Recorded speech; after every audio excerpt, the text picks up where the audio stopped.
ถวายความนอบน้อมแด่พระรัตนตรัยถวายความเคารพพระมหาเถระพระเถรานุเถระทุกท่านขอเจริญสุขสาธุชนที่กำลังติดตามรับฟังรายการจากสถานีวิทยุแห่งนี้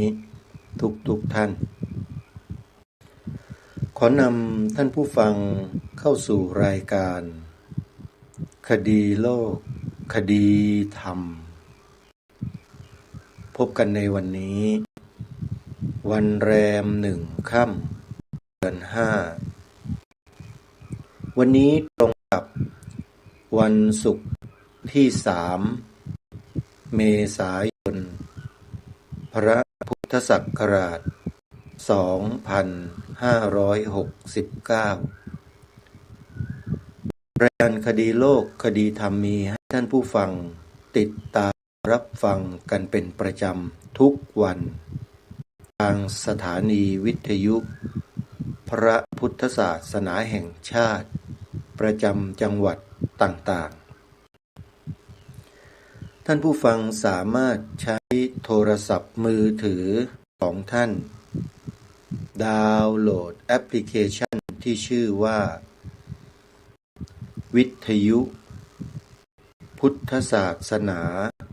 ทั่วไทยเพื่อรับสถานีวิทยุพระพุทธศาสนาแห่งชาติ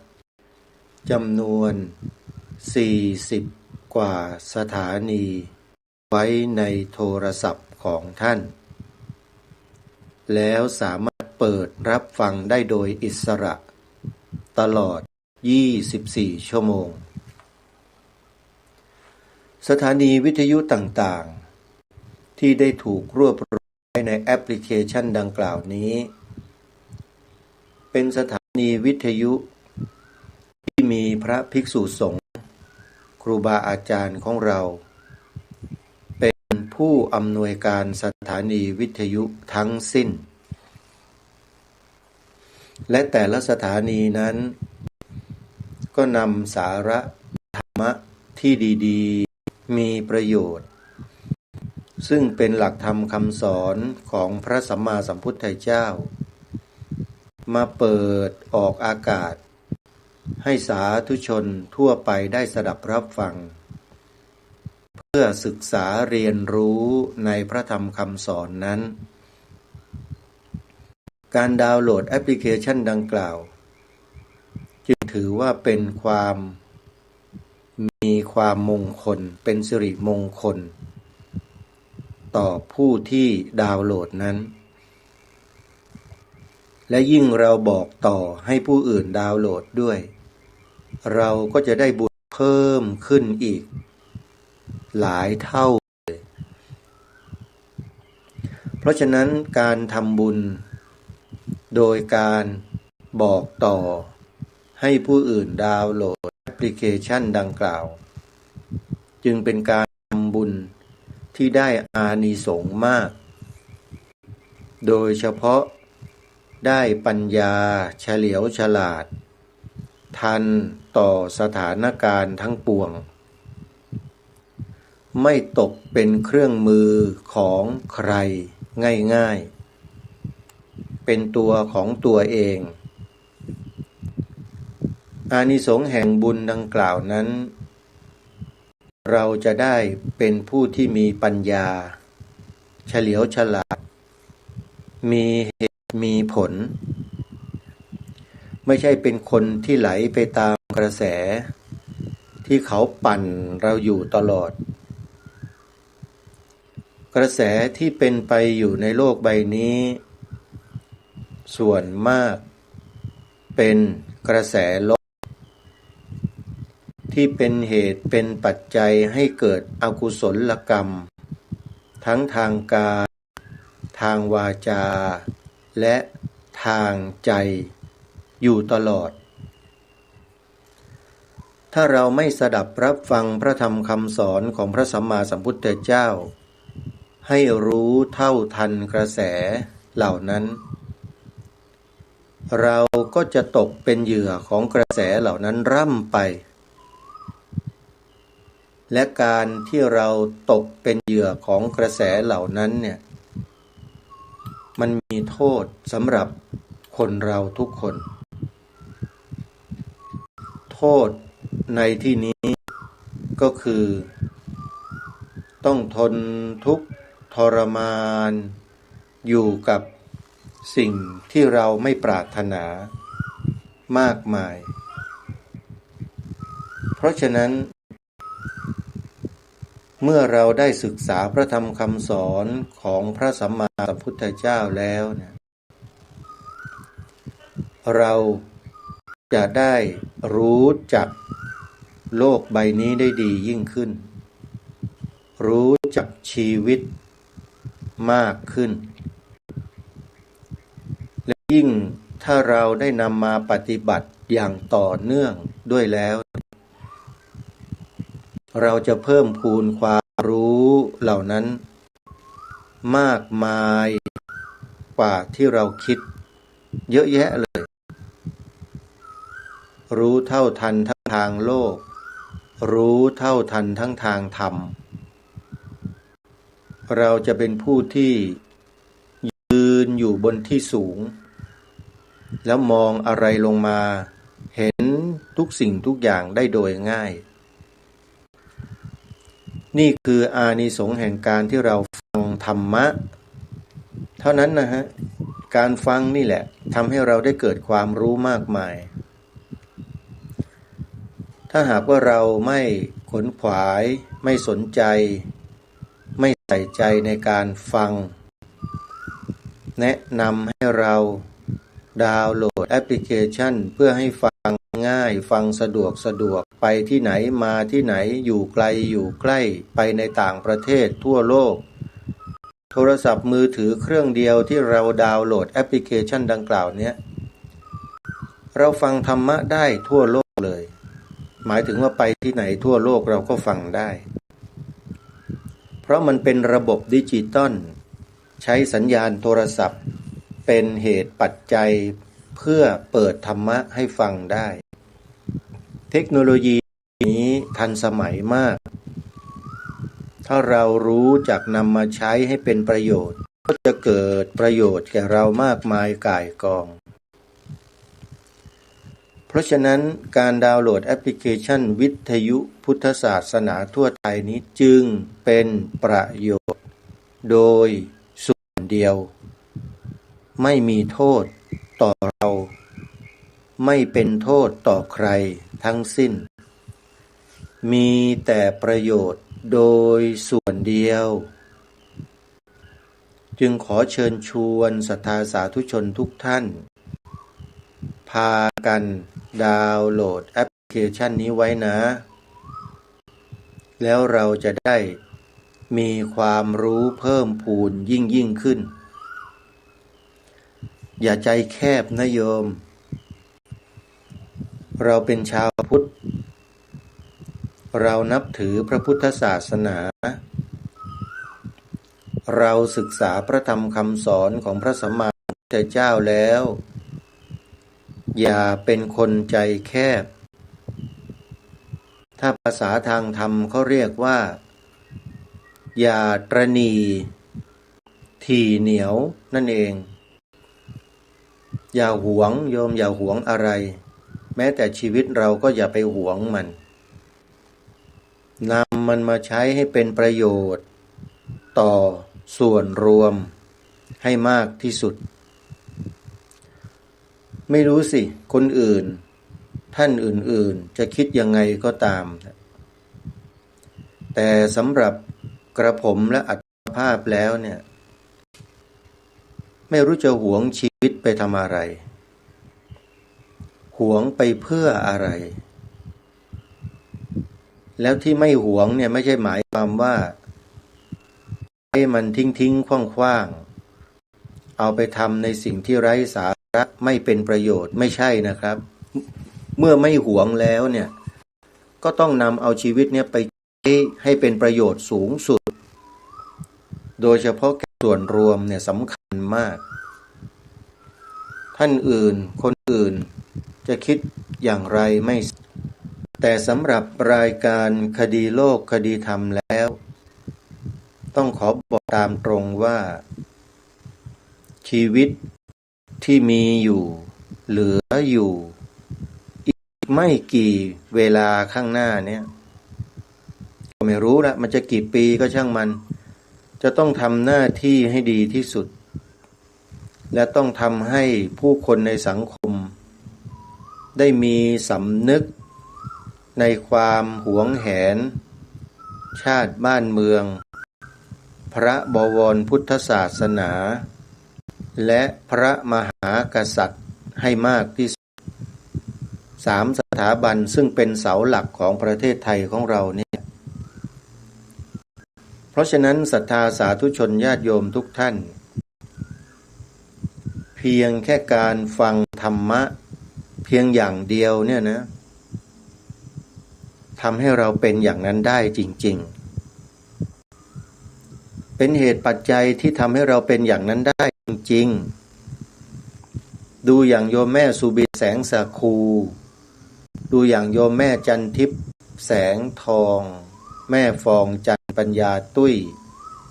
โยมแม่สุภาพโยมสุกระโยมศรีนวลโยมแม่นวลทั้งหลายทั้งปวงเนี่ยเป็นต้นท่านเหล่านี้ฟังธรรมกันทั้งนั้นเลยแล้วเมื่อฟังแล้วใจเขาหนักแน่นมั่นคงไม่หวั่นไหวง่ายๆไม่ไหลไปตามกระแสที่มีคนเขาสร้างขึ้นกระแสที่มีคนสร้างขึ้นนั้นเรียกว่า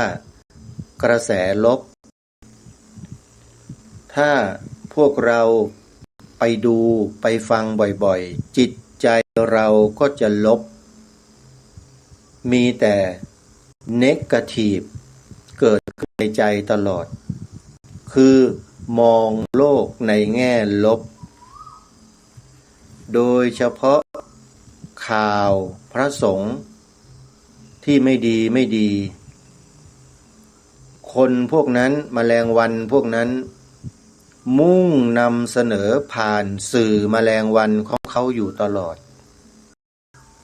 เพื่อให้พวกเราเนี่ยคิดลบเข้าใจลบพูดลบกระทำแต่สิ่งที่เป็นลบต่อพระภิกษุสงฆ์ถ้าเราไปเสพไปบริโภคสื่อแมลงวันที่เสนอข่าวพระสงฆ์ไม่ดีบ่อยๆมากๆบ่อยๆเสมอบ่อยๆจิตใจเราจะเป็นลบทันทีเกลียดโกรธไม่พอใจถึงขนาดสะบดออกมาทางวาจาบ้างกล่าวฉินติฉินนินทาบ้างกล่าวร้ายป้ายสีบ้างส่อเสียดบ้างเพ้อเจ้อบ้างสารพัดสารเพเป็นลบไปหมดเลยจิตใจเราจะดีจะงามจะเจริญได้หรือไม่เป็นไปไม่ได้เพราะอะไรเพราะเราไปใช้หูใช้ตาของเราเนี่ยไปเสพไปบริโภคไปดูไปฟังสื่อแมลงวันชนิดนั้นอยู่ใจเราก็เลยติดลบไปตลอดแล้วใครก็ตามที่มีจิตใจติดลบในลักษณะดังกล่าวเนี่ยเป็นอันตรายนะสัมมาสัมพุทธเจ้าตรัสสอนเรื่องนี้ไว้ชัดเจนเรื่องของการจุติปฏิสนธิของสัตว์ทั้งหลายโดยเฉพาะมนุษย์อย่างพวกเราเนี่ยเมื่อเวลาใกล้จะตายนะอารมณ์ที่เสพบ่อยๆฟังบ่อยๆมันจะมาปรากฏในขณะใกล้จะตายคนเราเวลาใกล้จะตายมันมีแรงไหมโยมมีแรงไหมแรงกายก็ดีแรงใจก็ดีแรงวาจาเหมือนอย่างเรามีสุขภาพมีชีวิตเป็นปกติเนี่ยมันเหมือนกันไหมโยมต่างกันลิบโลกเลย คนเราเมื่อเวลาใกล้จะตายเนี่ยมันหมดเรี่ยวหมดแรงหมดอะไรทุกสิ่งทุกอย่างหมดมันจะไปแล้วแต่อยู่สิ่งหนึ่งมันมีกำลังมากเลยก็คือจิตของเราเนี่ยและโดยเฉพาะสิ่งที่มันอาศัยจิตเกิดพร้อมจิตดับพร้อมจิตมีอารมณ์เดียวกับจิตไอ้ตัวนั้นแหละยิ่งร้ายเลยพระสัมมาสัมพุทธเจ้าทรงประทานชื่อให้เราได้ศึกษามันก็คือเจตสิกสิ่งนี้แหละที่ชาวพุทธส่วนมากไม่รู้เลยไม่รู้จักเลยว่าอะไรเจตสิกแต่ว่าจิตเนี่ยพอรู้จักใช่ไหมแต่ก็รู้จักงูปลากันทั้งนั้นแหละอันนี้ไม่ได้ว่านะโยมมันเรื่องจริงนะถ้าเราไม่ศึกษาให้ละเอียดเนี่ยเราจะไม่รู้จักมันเลยนะจิตกับเจตสิกเนี่ยมันมีอิทธิพลต่อชีวิตของมนุษย์และสิ่งทั้งหลายสัตว์ทั้งหลายทั้งปวงมายาวนานนับไม่ถ้วนแล้วเรานี่โชคดีแค่ไหนที่ได้ฟังพระธรรมคำสอนของพระสัมมาสัมพุทธเจ้าจนกระทั่งรู้จักมันน่ะแล้วมนุษย์ในโลกอีกกี่พันล้านล่ะกี่พันล้านคนที่ไม่ได้ฟังโยมแล้วเมื่อไม่ได้ฟังแล้วก็ทำกิจกรรมอะไรกันฮะหย่อนระเบิดใส่กันอยู่ทุกวันเนี่ยเห็นไหมเข็นฆ่าทำลายล้างกันอยู่ทุกวันแข่งแย่งชิงดีชิงเด่นแสวงหาอำนาจอยู่ในโลกใบนี้เห็นไหมล่ะอย่าไปอิจฉาเขาเลยว่าประเทศเขามั่งมีประเทศเขามั่งคั่งประเทศเขาพัฒนาแล้วอย่าไปอิจฉาเลยโยมนั่นแหละเวรกรรมทั้งนั้นอันนี้พูดแบบมีวิจารณญาณนะไม่ใช่พูดเพ้อเจ้อนะโยมพูดเรื่องจริงนะประเทศเหล่านั้นที่เขาพัฒนาอุตสาหกรรมเทคโนโลยีทั้งหลายทั้งปวงอยู่นะมุ่งเน้นแต่เรื่องพวกนั้นน่ะน่าสงสารมากไปดูประเทศที่เขาพัฒนาด้านวัตถุที่โดดเด่นที่พัฒนาและมีความเจริญมีเศรษฐกิจมีอะไรดีไปดูประเทศเหล่านั้นประชากรในประเทศฆ่าตัวตายกันทุกวันไม่ต้องยกตัวอย่างชื่อประเทศไหนหรอกพวกเราก็น่าจะทราบกันดีหลายประเทศประชาชนตกงานไม่มีงานจะทำเพราะระบบเศรษฐกิจที่ผูกขาดเอาไว้ทำให้ธุรกิจหลายธุรกิจล่มจมกันระเนระนาดหมดคนงานก็ตกงานไปนอนอยู่ข้างถนนเป็นโฮมเลสคนไร้บ้านในประเทศที่เขาบอกว่าพัฒนาแล้วทั้งอเมริกาทั้งยุโรปนี่คือเรื่องจริงนะท่านไปดูได้พิมพ์คำว่าคนไร้บ้านใน YouTube แล้วคุณจะเห็นภาพอันน่าสลดใจฝรั่งแท้ๆนี่แหละโยมไปนอนกันอยู่ข้างถนนไม่ต่างจากขอทานเลยอาตมาเห็นครั้งแรกนี่ไม่เชื่อสายตาตัวเองว่าเฮ้ยประเทศที่เจริญแล้วอย่างอเมริกามีคนประเภทนี้อยู่ด้วยเหรอโยมเพียบเลยเต็มเลยนะมันจะเพิ่มขึ้นอยู่ตลอดนะพวกโฮมเลสคนไร้บ้านที่ไม่มีที่อยู่ตกงานไม่มีจะกินมานอนกันอยู่ข้างถนนเต็มไปหมดเลยโดยเฉพาะแถวฟิลาเดลเฟียนิวยอร์กเมืองใหญ่ๆและอีกหลายๆเมืองเยอะแยะไปหมดลองพิมพ์คำว่าคนไร้บ้านอเมริกาประเทศที่คนไทยคลั่งไคล้หลงไหลอยากจะส่งบุตรหลานไปศึกษาไปเรียนวิชาการต่างๆลงทุนลงแรงกันหมดเนื้อหมดตัวลองไปดูสิฮะประเทศเหล่านั้นเป็นยังไงเราก็มองเห็นแต่ภาพลักษณ์ที่เขานำเสนอผ่านสื่อของเขา Fox CNN อะไรต่างๆเหล่านี้ มีแต่เสนอดีๆไม่สื่อของเขาไม่ได้นำเสนอสิ่งเร็วๆหรอกสื่อบ้านเขาอะอะไรที่เร็วๆของบ้านเขาสื่อของเขาไม่เสนอนะแต่เขาจะเสนอแต่สิ่งภาพลักษณ์ที่ดีๆดูแล้วน่าสนใจน่าชื่นชมแต่มองสื่อประเทศไทยแล้วเป็นไงโยมนำเสนอเรื่องราวในประเทศชาติบ้านเมืองตัวเองเนี่ยในทางที่ดีๆมีสิริมงคลเป็นที่น่าศรัทธาน่าเลื่อมใสเชื่อถือไหมโยมสื่อบ้านเราเนี่ยนำเสนออะไรข่าวพระทำไม่ดีทำไอ้นู่นไอ้นี่ไอ้นั่นสารพัดสารเพเอามาตีไข่ใส่สีกันมันปากกันไปเลยนี่สื่อประเทศไทยเป็นไงโยมเห็นความแตกต่างหรือยังและพวกเราก็ชอบเสพชอบบริโภคชอบดูกันอยู่ตลอดแล้วใจเราเป็นยังไงเกลียดพระใช่ไหมโยมไม่พอใจไม่ชอบขี้หน้าใช่ไหมล่ะความรู้สึกอย่างนั้นมีไหมล่ะโยมนั่นแหละให้รู้ไว้ว่าเพราะเราไปเสพไปบริโภคไปดูสื่อพวกนี้อยู่จิตใจเรามันก็ตกต่ำเช่นนั้นด้วยเรียกว่าโดนกระแสลบครอบงำทั้งชีวิตเพราะจิตใจเราไม่พัฒนามันพัฒนาไม่ได้นะดูสื่อแมลงวันเนี่ยมันพัฒนาไม่ได้ใจอ่ะมันมีแต่ตกต่ำนะท่านผู้ฟังขอบอกเลยว่าตกต่ำจริงๆในฐานะพูดในฐานะเป็นสื่อมาก่อนเป็นผู้บริหารสื่ออาตมานี่เป็นรองผู้อำนวยการสถานีโทรทัศน์นะโยมเป็นรองผู้อำนวยการสถานีโทรทัศน์นะโยมเป็นผู้บริหารสื่อมาก่อนจึงกล้าพูดได้ไงว่าใจมีแต่ติดลบดูสื่อทุกวันนี้โดยเฉพาะสื่อแมลงวันมันนำเสนอแต่เรื่องราวลบแล้วก็ลบตลอดแล้วจิตใจมันจะดีไหมคนไทยเราอะทุกวันเนี้ยดีไหม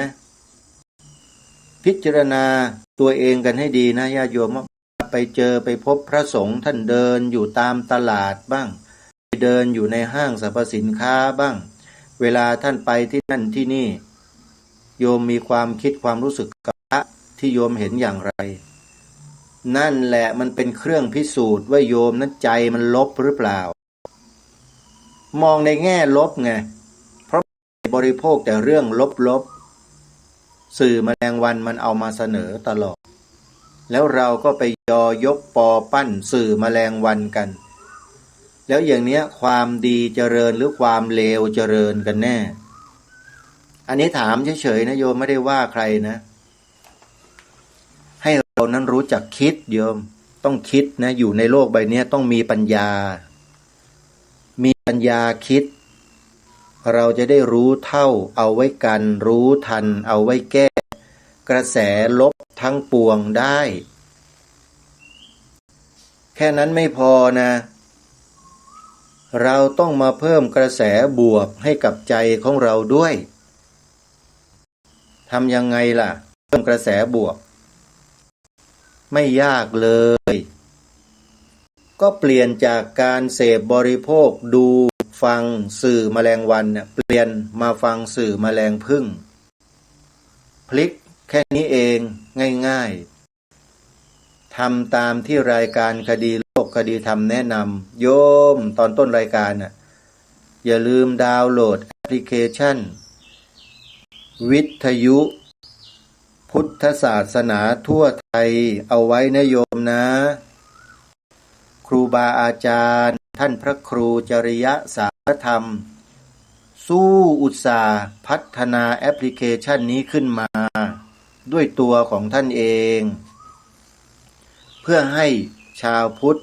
ทั้งพระทั้งเณรทั้งเถรทั้งชีทั้งอุบาสกอุบาสิกาทั้งพุทธศาสนิกชนคนทั้งหลายทั้งปวงได้ใช้ประโยชน์พัฒนาจิตใจและชีวิตของเราให้สูงขึ้นด้วยการฟังนี่แหละ เป็นสิ่งที่จะพัฒนาชีวิตเราได้จริงๆพัฒนาขึ้นมาในทางบวกด้วยอาตมาภาพจะให้ฉายาสื่อที่พระสงฆ์เราทำนี้ว่าสื่อแมลงผึ้งโยมรู้จักแมลงผึ้งไหมผึ้งผึ้งหลวงผึ้งริ้นผึ้งอะไรก็แล้วแต่ที่เรารู้จักผึ้งเนี่ยสัญชาตญาณของผึ้งนะโยมมันจะไปหาอาหารตามที่ไหนตามป่าตามดงตามเขาตามสวนดอกไม้ที่มีเกสรมีน้ำหวานอันบริสุทธิ์ผึ้งจะไปหาอาหารตามที่เหล่านั้นที่งดงามที่สวยงามที่บริสุทธิ์แล้วแมลงวันล่ะโยมสัญชาติแมลงวันมันไปหาอาหารที่ไหนโยมกองขยะกองมูดกองคูดกองหมาเน่ากองสกปรกสัญชาตญาณของสัตว์ทั้งสองประเภทนี้อุปไมยคล้ายๆกันหรือเหมือนกันกับมนุษย์บางประเภทที่ทำตัวคล้ายๆแมลงวันทำตัวคล้ายๆหรือเหมือนแมลงผึ้งก็อย่างที่ได้แยกแยะให้เราได้ฟังกันไปแล้วนั่นแหละแล้วเราจะคบหากับแมลงผึ้งหรือจะคบหากับแมลงวันชีวิตคนเราเนี่ยเลือกได้ตอนที่เรามีลมหายใจอยู่เนี่ยเลือกได้เลือกเลยเลือกอนาคตข้างหน้าได้ด้วยโดยการเลือกปัจจุบันนี่แหละเพราะฉะนั้นโอกาสของเรามีอยู่แต่เราไม่ไขว่คว้าโอกาสเหล่านั้นมากันเองอาตมาไม่ได้บังคับนะโยมแต่พูดแยกแยะพูดแจกแจงให้พวกเราทั้งหลายได้ฟังกันเผื่อว่าเราจะคิดได้เข้าใจได้กันแล้วก็ปฏิบัติตามที่ครูบาอาจารย์ท่านสอนไม่ใช่อาตมาภาพนะโยมครูบาอาจารย์ที่ท่านจัดรายการวิทยุกันอยู่ในแอปพลิเคชันนั้นน่ะท่านมีแต่สิ่งดีๆมามอบให้กับพวกเราทั้งนั้นเลยเนี่ยอย่างก่อนรายการของอาตมาเนี่ยรายการมอเตอร์ธรรมของคุณนพอย่างเงี้ยก็เป็นสิ่งที่ดีนะก่อนหน้าของคุณนพก็รายการของธรรมวลีอย่างเนี้ยดีๆทั้งนั้นเห็นไหมของคุณหมอวานะก็ดี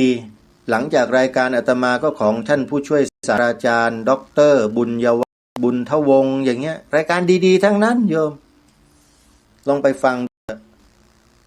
นะหรือไม่ก็รายการของครูบาอาจารย์ในภาคเหนือนะก่อนที่จะเข้ารายการก็พากราบบูชาคุณพระรัตนตรัยก่อนเนี้ยมีแต่สิ่งดีๆทั้งโยมอาตมาไม่แนะนำสิ่งที่ไม่ดีให้โยมหรอกแล้วแนะนำอย่างเดียวเนี่ยไม่พอจะต้องเชิญชวนด้วยให้เราทำให้เราปฏิบัติการดาวน์โหลดแอปพลิเคชันนี้ก็ถือว่าเป็นการปฏิบัติในเบื้องต้นนำไปสู่การปฏิบัติในท่ามกลางและปฏิบัติในที่สุดทำให้เราได้เข้าใจได้เข้าถึงและจะได้พัฒนาชีวิตและจิตใจของเราเองได้ส่วนเนื้อหาสาระบางอย่างที่อาตมาภาพได้นำมาเผยแพร่มาบอกมากล่าวพวกเราชาวพุทธทั้งพระทั้งเณรทั้งเถรทั้งชีทั้งอุบาสกอุบาสิกาคฤหัสถ์ญาติโยม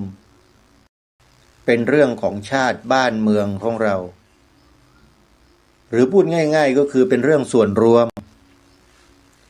ให้พวกเราคนไทยได้เห็นประโยชน์คุณค่า ความสำคัญเมื่อเราเห็นประโยชน์คุณค่าและความสำคัญในสิ่งนั้นแล้วเราก็จะได้ตัดสินใจด้วยตัวของเราเองว่าเราเห็นแก่ตัวหรือเราเสียสละอันนี้แต่ละคนแต่ละท่านจะตัดสินใจตัวเองกันทางรายการไม่ได้ไปชี้บอกนะว่าท่านเป็นยังไงแต่ทุกคนตัดสินใจเองได้ด้วยวิธีการแนะนำเชิญชวนบอกต่อนี่แหละแล้วให้ทุกคนคิดพิจารณาตัวเองและตัดสินใจกันถ้าไม่พูดอย่างนี้ทุกคนก็เฉยๆนิ่งๆก็อยู่กันไปวันๆนึงไม่รู้ร้อนไม่รู้หนาวไม่เอาใจใส่ไม่สนใจว่าบ้านเมืองมันจะเกิดอะไรขึ้นใครมาทำปู้ยี่ปู้ยำต่อสถาบันหลักของชาติของเราอย่างไรไม่สนเราก็ไม่รู้กันใช่ไหมรายการนี้ก็เลยต้องมาเปิดเผยมาบอกบางสิ่งบางอย่างที่มีความสำคัญสูงสุดด้วยนั่นก็คือเรื่องของสัญลักษณ์อัตลักษณ์เอกลักษณ์ของชาติไทยของเราหนึ่งเดียวไม่มีใครเหมือนและไม่เหมือนใครคือธงชาติไทยของเรานั่นเองมีคนมันคิดจะเปลี่ยนนะธงกทมหรือธงประจำเมืองของประเทศไทยธงกรุงเทพมหานครเปลี่ยนไปแล้วนะโยมเขาเปลี่ยนสำเร็จไปแล้วจากสีขาวขาวคือ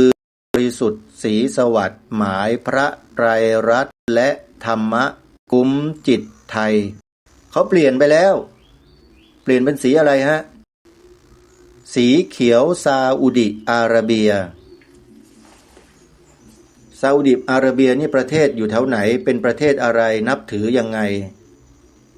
คิดว่าหลายท่านหลายคนก็คงจะรู้ดีแต่อาจจะไม่ใช่ซาอุดิอาระเบียก็ได้อาจจะเป็นอย่างอื่นก็ได้เพราะไม่เช่นนั้นแล้วไอ้เชื้อเหล่านั้นมันจะมาตกมาเกิดอยู่บน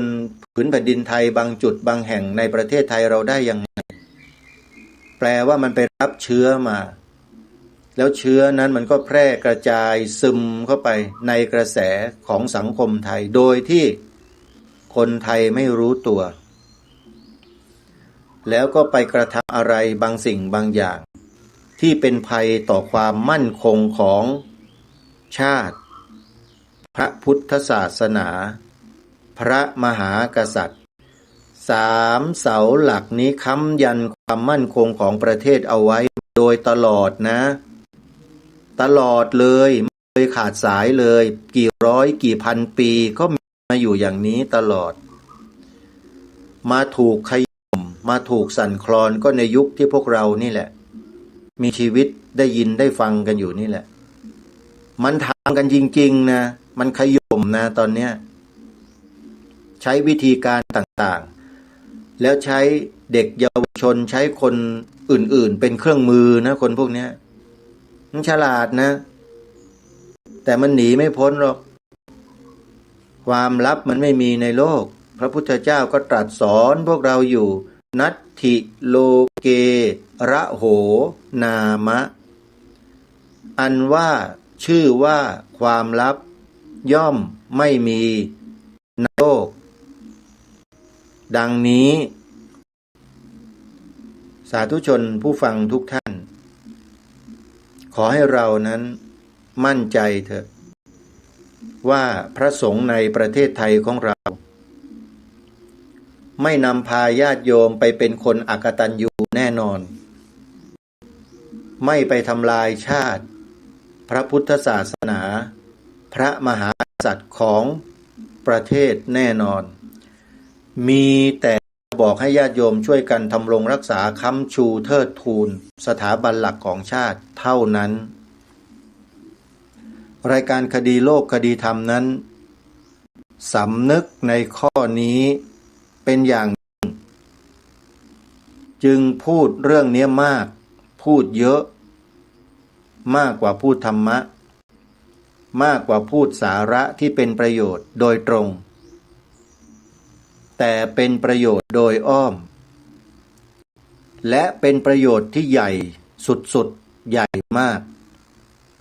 คือเรียกว่าเหมือนกับอุปมาเหมือนกับว่าประโยชน์ของกิ่งก้านใบต้นไม้ที่อยู่ในกระถางเนี่ยนะโยมมันเป็นประโยชน์ทุกใบนั่นแหละใบไม้ทุกกิ่งทุกก้านทุกรากมีประโยชน์หมดแต่ถ้าต้นไม้นี้ถูกห้อยลอยๆอยู่ในอากาศไม่ได้อยู่ในกระถางนะโยมถามว่าต้นไม้นั้นมันจะรอดไหมไม่มีทางตายเรียบไม่มีเหลือเลยนี่เป็นข้ออุปมาให้เห็นกระถางใบนั้นพร้อมด้วยดินอันอุดมสมบูรณ์ไปด้วยปุ๋ยไปด้วยอาหารของพืชสมบูรณ์อุปมาเหมือนกับเสาหลักของประเทศชาติบ้านเมืองนี่แหละ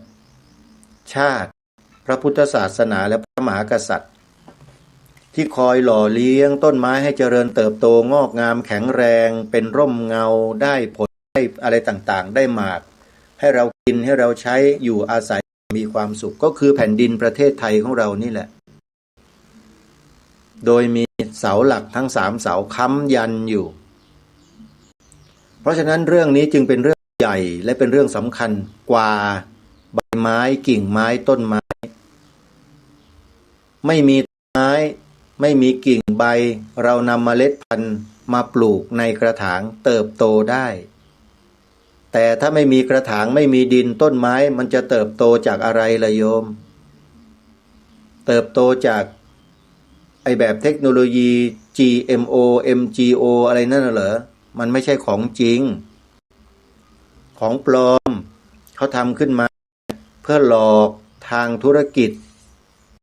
แต่ธรรมชาติก็คือต้นไม้มันต้องอยู่บนดินมีน้ำมีปุ๋ยมีคนดูแลเอาใจใส่มันจึงจะเจริญเติบโตงอกงามไพบูรย์ให้หมากให้ผลเราเลี้ยงชีวิตทั้งทางตรงและทางอ้อมตลอดเวลานี่คืออุปมาอุปไมยให้ฟังเราคงจะเข้าใจในข้อนี้กันดีแล้วก็หวังว่าจะไม่ตำหนิรายการคดีโลกคดีธรรมอีกนะอย่าตำหนิเลยโยมมันบาปเจตนาการตำหนิเนี่ยมันเป็นเจตนาที่ไม่บริสุทธิ์เพราะมันเกิดจากความไม่รู้คนเราเมื่อมีความไม่รู้แล้วเราพูดเราคิดเราทำอะไรออกไปเนี่ยมันผิดพลาดง่ายนะโยมความไม่รู้เนี่ยแล้วเมื่อผิดพลาดไปแล้วถ้าไม่ขอขมากรรมเนี่ยมันไม่หลุดนะกรรมเนี่ยมันจะติดไปตลอดเลยนะขอฝากไว้เชียวเรื่องการขอขมากรรมเรื่องการไหว้ครูเรื่องการบวงสรวงเรื่องอะไรต่างๆนี่มันเป็นวัฒนธรรมประเพณีของบรรพชนของเรานะมีมาตั้งนมตั้งนานแล้วเป็นหลายพันปีหลายหมื่นปีมาแล้วโยมไม่ได้พูดเองนะครับครูบาอาจารย์หนังสือพุทธศาสนสุวรรณภูมิปกรณ์ที่รจนาขึ้นที่รวบรวมเรียบเรียงข้อมูลอันยากเย็นแสนเข็ญขึ้นโดยท่านเจ้าคุณอ่ำพระราชกวี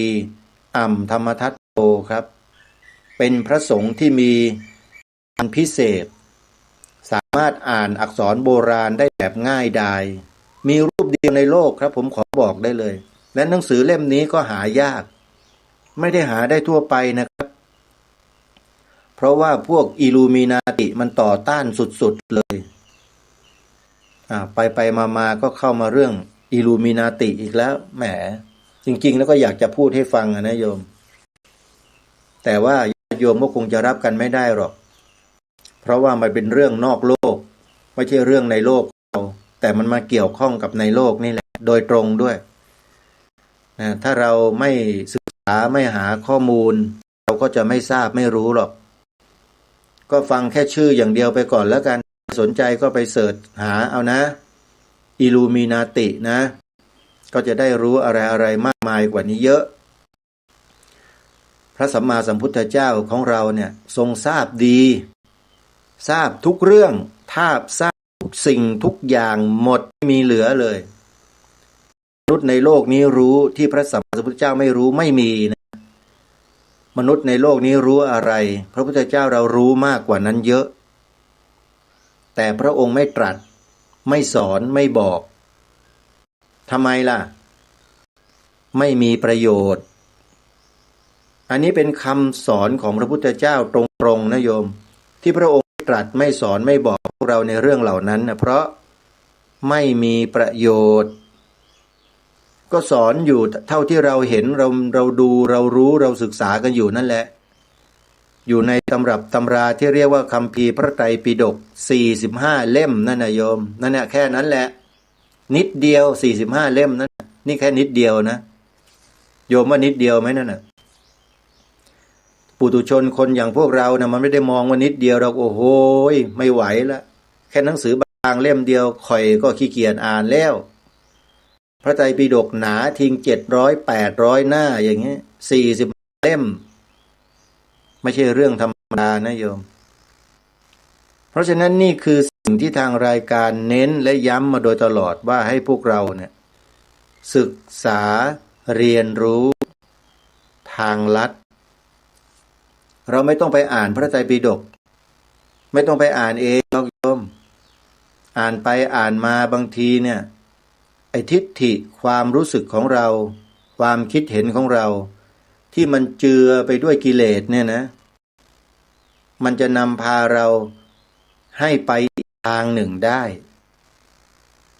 มันจะคอยจับผิดคนอื่นนะระวังด้วยนะโยมไปศึกษาคัมภีร์บางคัมภีร์ในพระพุทธศาสนาแล้วทำให้จิตใจเราเนี่ยมันติดลบก็มีเหมือนกันนะนี้เรียกว่าปกตูปะนิสัยปัจจัยโยม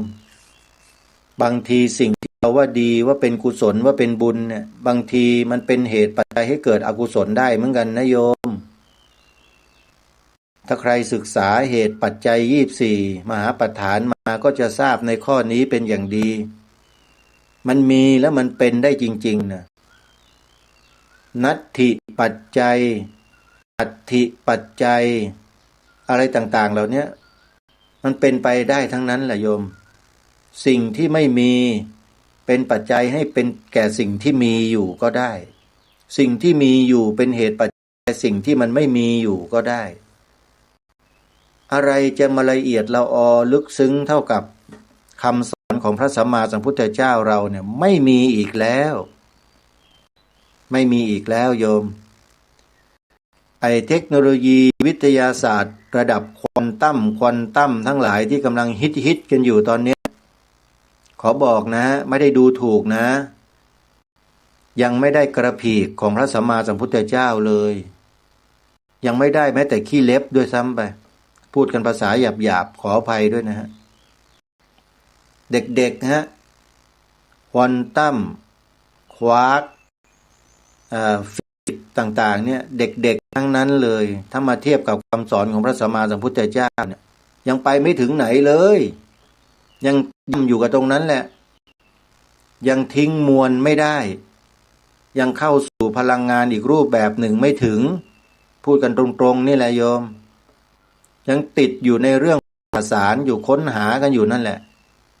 ไม่รู้จะค้นหากันลงไปถึงไหนมันหาไม่เจอหรอกความจริงเพราะความจริงที่แท้เนี่ยมันอยู่ในจิตไม่ได้อยู่ข้างนอกที่รูปสสารไม่มีรูปเป็นเพียงปัจจัยหนึ่งเท่านั้นเป็นเครื่องอาศัยอย่างเดียวแต่สิ่งที่มันจะปรากฏและเป็นจริงมันอยู่ในนามทั้งหมดเลยไปค้นหาในนั้นครูบาอาจารย์เรามีพระสัมมาสัมพุทธเจ้าเป็นต้นพระอรหันต์เจ้าทั้งหลายทั้งปวงพระอริยเจ้าตลอดจนถึงครูบาอาจารย์ในยุคปัจจุบันนี้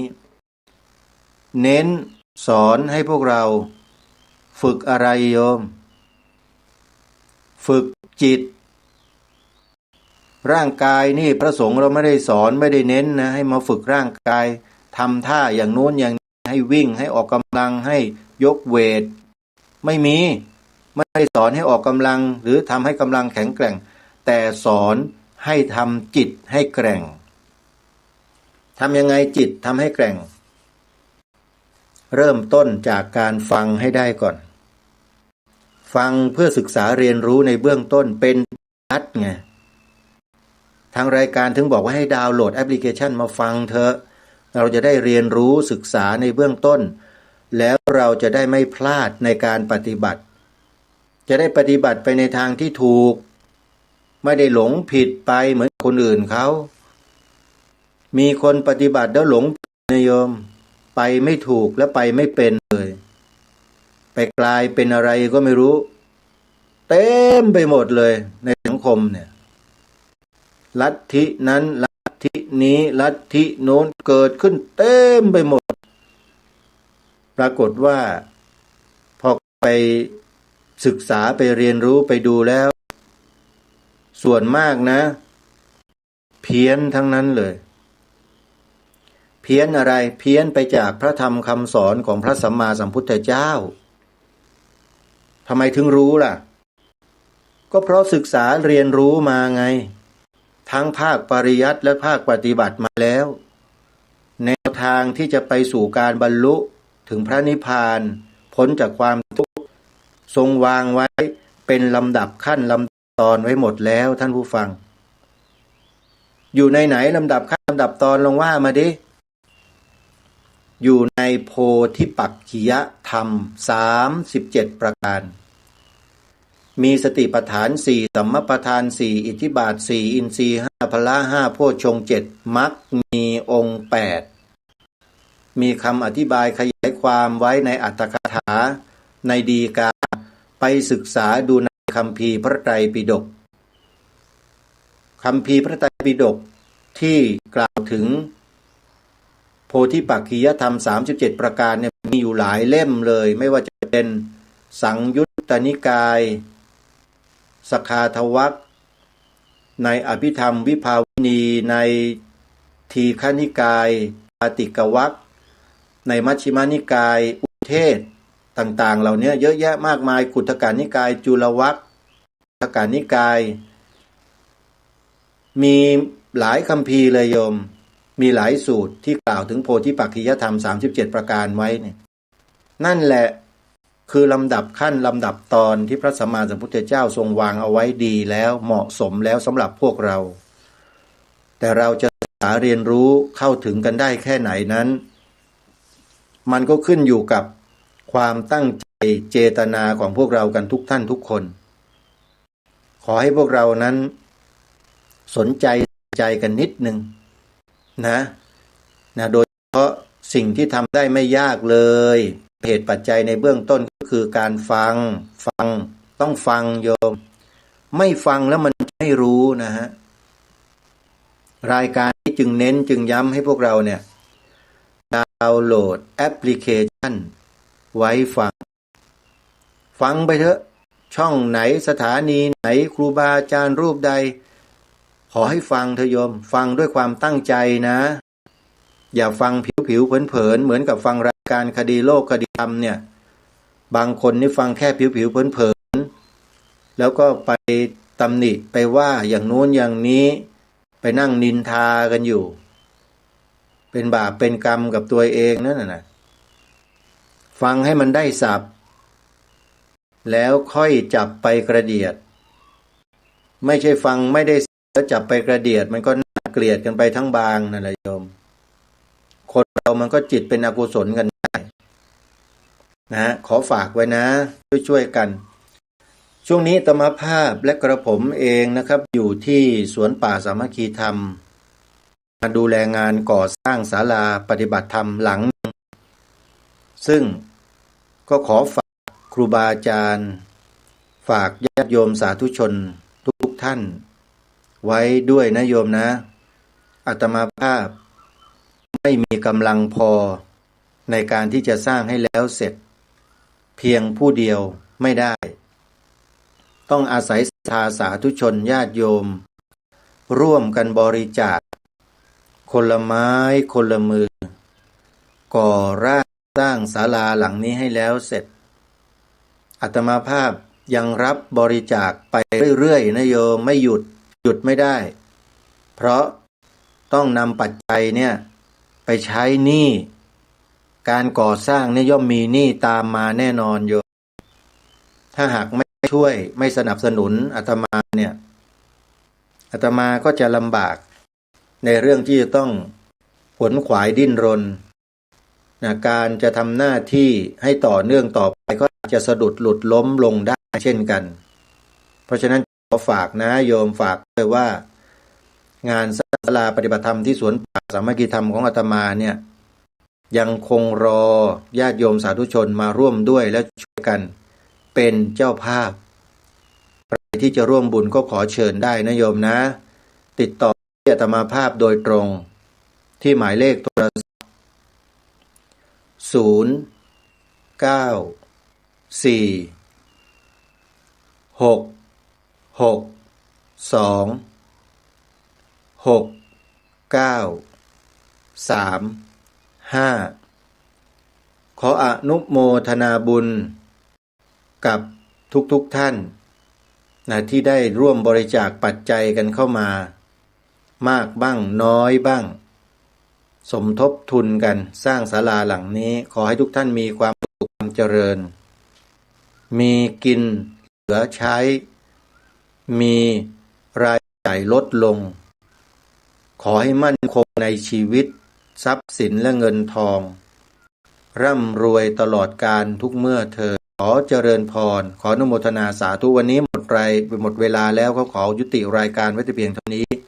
พบกับรายการได้ใหม่ในวันต่อไปขอความสุขสวัสดีในธรรมแห่งองค์สมเด็จพระบรมศาสดาสัมมาสัมพุทธเจ้า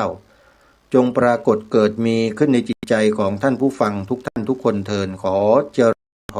รที่จบไปแล้วนั้นเป็นรายการคดีโลกคดีธรรมดำเนินรายการโดยพระครูปลัดณรงค์ฤทธิ์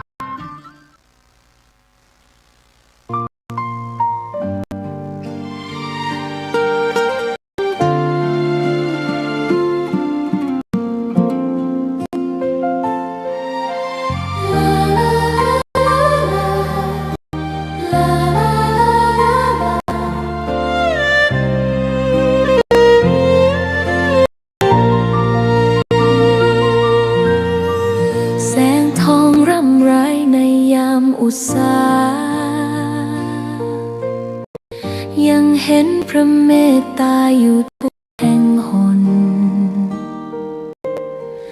น้ำพระทัยฉโลมใจคนทั่วพื้นแผ่นดินยังอบอุ่นรอยยิ้มพระพักตร์ยังส่องแสงในดวงใจไทยไม่ลืมสายลมแผ่วเบาเหมือนเอ่ยคำปลอบว่าพระองค์ยังอยู่ใกล้ขอกราบแผ่บาทด้วยรักนิรันดร์น้ำตาหลั่งพลันจากใจคนไทยแม้เสด็จสู่ฟ้าไกลแต่พระหฤทัยอยู่ในแผ่นดินนี้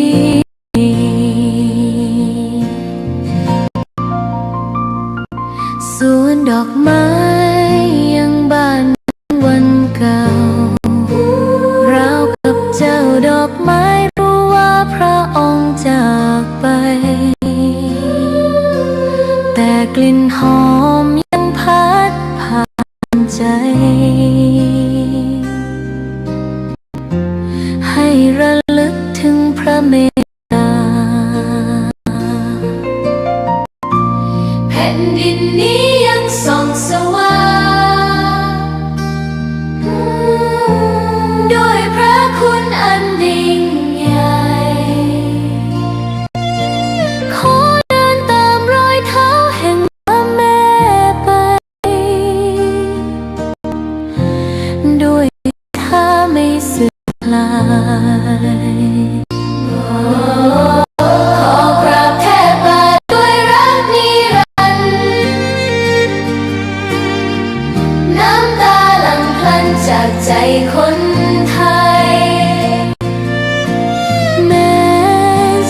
เด็ดสู่ฟ้าไกลแต่พระหฤทัยอยู่ในแผ่นดินดวงใจทุกดวงขอพักดีขอถวายรักนี้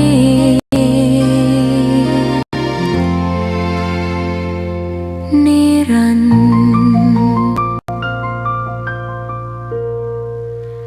แด่พระพันปีหลวง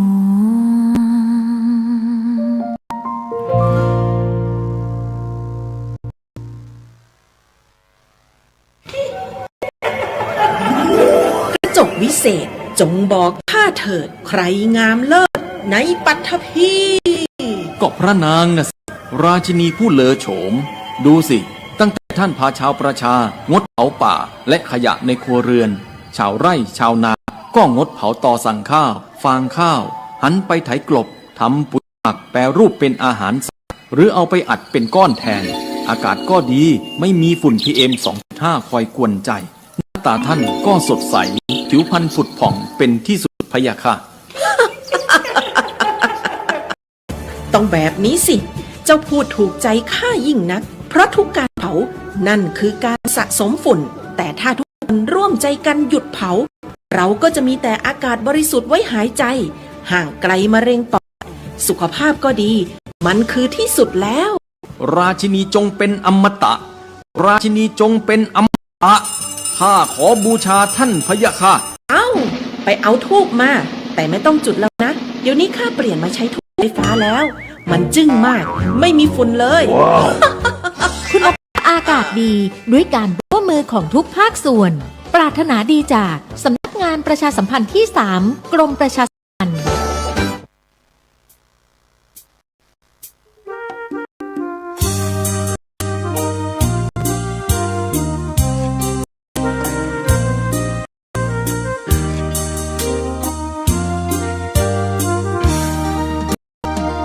กราบเท้าคุณพ่อลูกขอให้หยุดดื่มเหล้าอย่ามัวแต่เมาดื่มเหล้าเล่นการพนันคนเขาดูถู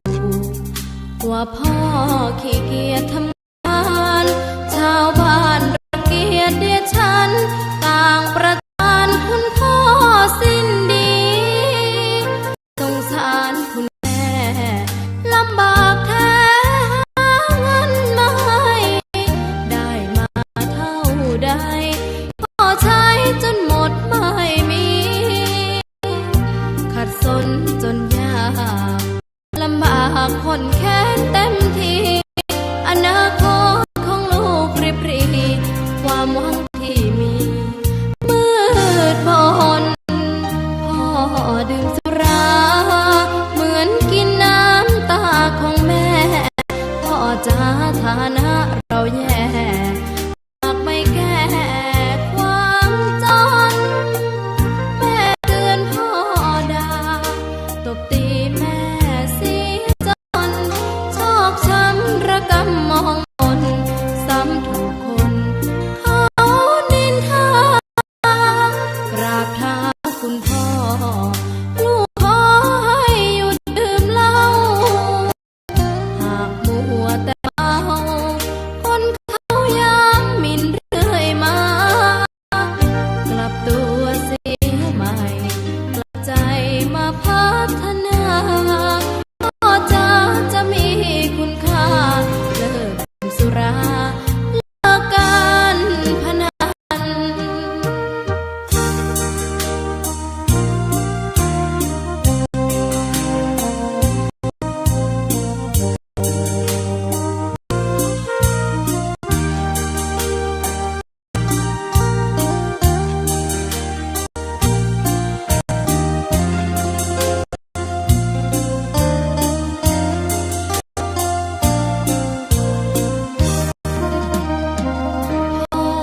ดื่มสุราเหมือนกินน้ำตาของแม่พ่อจ๋าฐานะเราแย่หากไม่แก้ความจนแม่เตือนพ่อด่า ตบตีแม่เสียจนโชคช้ำระกำมองมนซ้ำถูกคนเขานินทากราบเท้าพ่อลูกขอให้หยุดดื่มเหล้าหากหัวแต่เมาคนเขายังหมิ่นเรื่อยมากลับตัวเสียใหม่กลับใจมาพัฒนาก็จะมีคุณค่าเลิกดื่มสุราเลิกการพนัน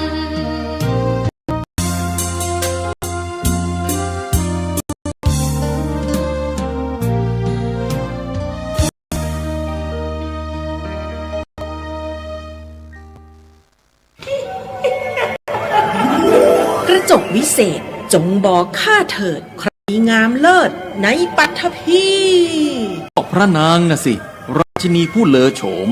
ดูสิ ตั้งแต่ท่านพาชาวประชางดเผาป่าและขยะในครัวเรือน ชาวไร่ชาวนาก็งดเผาต่อสั่งข้าว ฟางข้าว หันไปไถกลบทำปุ๋ยหมักแปรรูปเป็นอาหารสัตว์ หรือเอาไปอัดเป็นก้อนแทน อากาศก็ดีไม่มีฝุ่น PM 2.5 ไปกวนใจ หน้าตาก็สดใส ผิวพรรณผุดผ่องเป็นที่สุดพะยะค่ะ ต้องแบบนี้สิ เจ้าพูดถูกใจข้ายิ่งนัก เพราะทุกการเผา นั่นคือการสะสมฝุ่น แต่ถ้าทุกคนร่วมใจกันหยุดเผา เราก็จะมีแต่อากาศบริสุทธิ์ไว้หายใจ ห่างไกลมะเร็งปอด สุขภาพก็ดี มันคือที่สุดแล้ว ราชินีจงเป็นอมตะ ราชินีจงเป็นอมตะ ข้าขอบูชาท่านพะยะค่ะ เอ้า ไปเอาทูบมา แต่ไม่ต้องจุดแล้วนะ เดี๋ยวนี้ข้าเปลี่ยนมาใช้ทูบไฟฟ้าแล้วมันจึ้งมาก ไม่มีฝุ่นเลย คุณภาพอากาศดีด้วยการร่วมมือของทุกภาคส่วนปรารถนาดีจากสำนักงานประชาสัมพันธ์ที่ 3 ประชาสัมพันธ์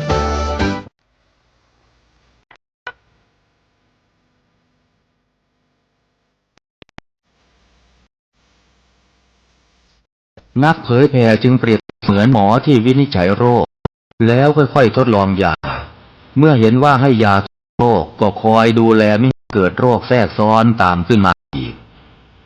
หมอต้องไวต่อการเรียนรู้เรื่องโรค และวิธีรักษาโรคฉันใด พระสงฆ์ซึ่งเป็นเสมือนจิตแพทย์ของสังคมก็ไวต่อการเปลี่ยนแปลงของโลก และวิธีบำบัดโรคที่มากับโลกฉันนั้น